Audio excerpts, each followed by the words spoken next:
Welcome to Strip Coverlet, where we squeeze the bigger picture out of literature. I am Adrian Ford, and we're here for another poetry discussion. Look, literature is the only thing I talk about. It's the only thing I talk about on this channel. So if you love poetry, short stories, novels, any of that, consider hitting the subscribe button to stick around for more. And if you want to thank me for what I do here, hitting that like button tells YouTube to share this video with other literature lovers, and that is all I can ask. All I can ask, except I'm about 40 subscribers away from 1,000 on my personal channel. A link to my personal channel can be found in the description below. Over there, I talk about movies, I talk about philosophy, all of those sorts of things, video essays, that type of stuff, goal setting, things like that. All of that on my personal channel. So if you enjoy this sort of thing, consider going over there and subscribing there as well as maybe a thank you. So, what we have here is another poem from the incredible, the indelible Emily Dickinson. And in order to maybe more fully explicate some thoughts on this poem, I have another Emily Dickinson poem pulled up as well that I will read after this one. But in order to really get the breakdown, there's one talking point I want to get to before that second poem. So let's do this. On this wondrous sea reads as such. On this wondrous sea, sailing silently, ho, pilot, ho, knowest thou the shore where no breakers roar, where the storm is over? In the peaceful west, many the sails at rest, the anchors fast. Thither, I pilot thee. Land, ho, eternity, ashore at last. The one thing that I think is necessary to really point out here, before moving on to this second poem, on this wondrous sea, sailing silently, ho, pilot, ho, knowest thou the shore where no breakers roar, where the storm is o'er? This, right here, is addressing the pilot. This, in the peaceful west, many the sails at rest, the anchors fast, thither I pilot thee. Land, ho, eternity, ashore at last.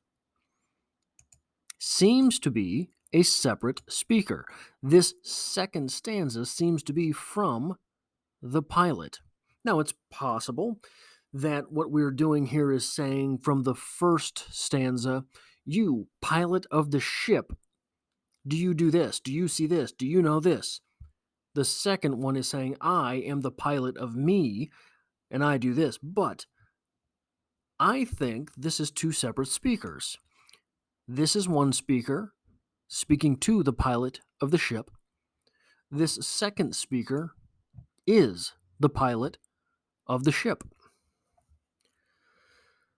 So, what is this poem about? What are we actually doing here? Well, in order to make light of that, I want to read a second Emily Dickinson poem. Glee, the Great Storm is Over, which reads as such.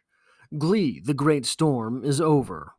4 have recovered the land, 40 gone down together into the boiling sand. Ring for the scant salvation, toll for the bonny souls, neighbor and friend and bridegroom spinning upon the shoals. How they will tell the shipwreck when winter shakes the door, till the children ask, but the 40, did they come back no more? Then a silence suffuses the story, and a softness the teller's eye, and the children no further question, and only the waves reply. I think, to me, this poem, if we are allowing every poem to represent a personal experience, this poem represents the great storm as mental suffering. Glee, the great storm is over. So, mental calamity, depression, things like this, Do not strike the individual as something particularly under his or her control. But when this individual suffers through all of these things, everyone that he or she knows is taken down as well.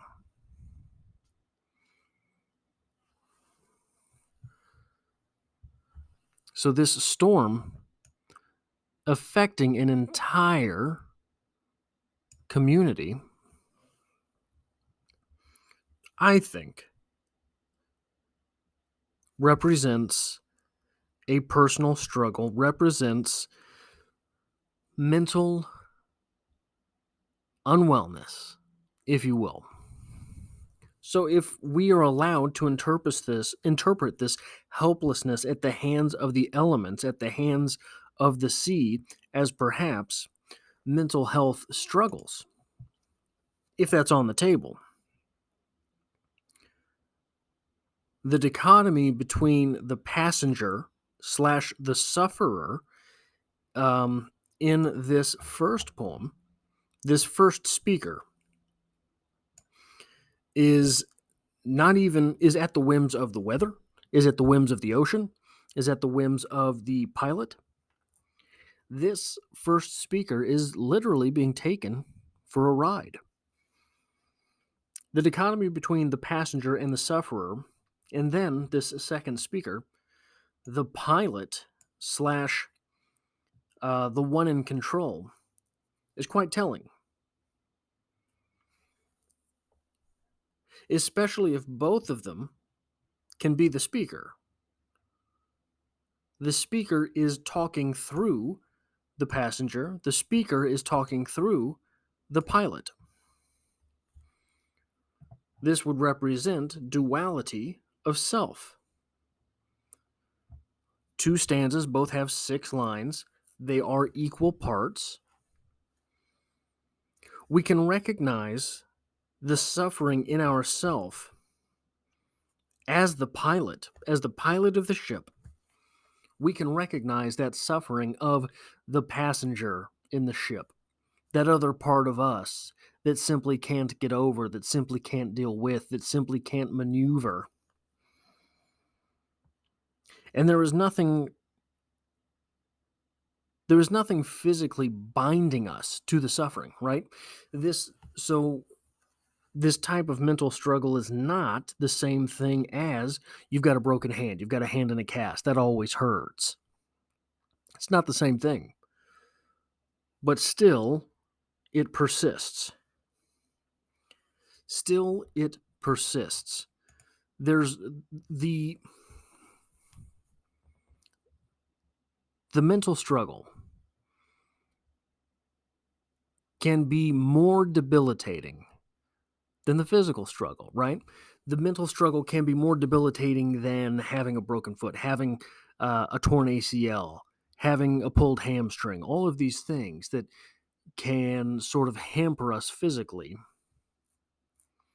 versus the absolute devastation that happens during something like a depression, something that has people bedridden, something that literally changes the course of an entire life.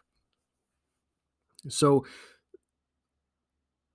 you often hear from people in these states, you often hear from people in the wake of these states, after the state has passed. They will say to you, I knew I could get up. I knew I could go to work. I knew I could go to school. I knew I could go to the grocery store. I knew I could do those things. Physically, it was possible. I could not move. I could not get up. It was not happening.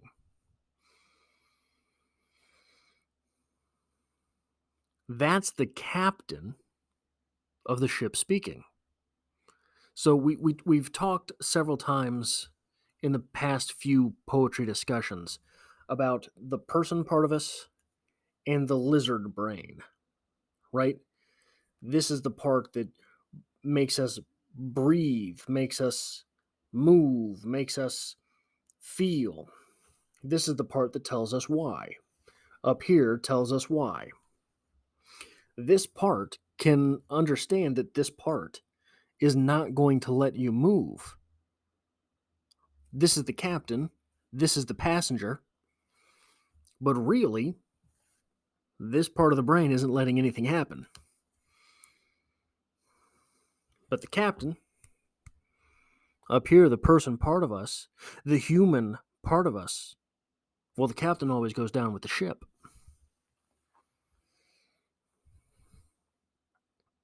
So, this dichotomy between those two speakers in this poem can be very telling.